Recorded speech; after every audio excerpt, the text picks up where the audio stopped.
Okay, this is a recap of last week's study on the role of an employee from a biblical perspective. We know that the work and profession is likely an area that you'll spend a significant amount of time during your life. And so it means it's very important for us to handle this biblically and accurately from that perspective. We did highlight a few biblical principles about work.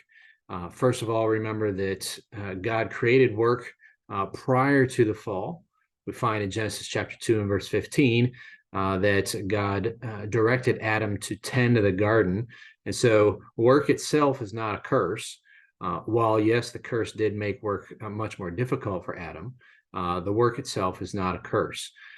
And therefore, because it's not a curse, work should be done to the glory of God.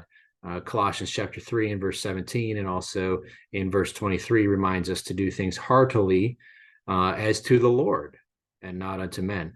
So that is the goal for our work, is to bring honor and glory to God. Another biblical principle that we have is that work should be done expertly and diligently.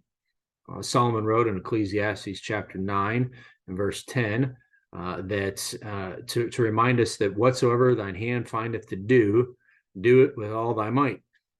We also are reminded in Colossians chapter 3 and verse 23 that we should do, that whatsoever we do, we should do it heartily.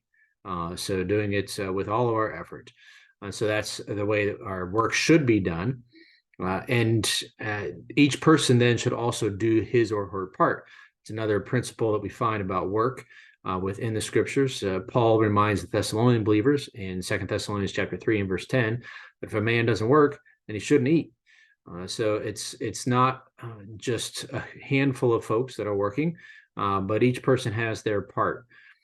And then lastly, for this study, a principle that we can find about work is that people can and should see God as a result of our work.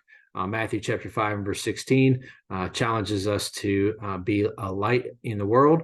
And then Philippians chapter 2 and verses 14 and 15 and 16 really give what I think is probably one of the better overarching principles for employees to behave biblically. And Paul, in writing to the Philippian believers, says that ye may be blameless and harmless, the sons of God, without rebuke, in the midst of a crooked and perverse nation, among whom ye shine as lights in the world, holding forth the word of life, that I may rejoice in the day of Christ, that I have not run in vain, neither labored in vain. So we have some good principles that we can apply in our daily walk around the role of an employee and how we should behave in that manner biblically.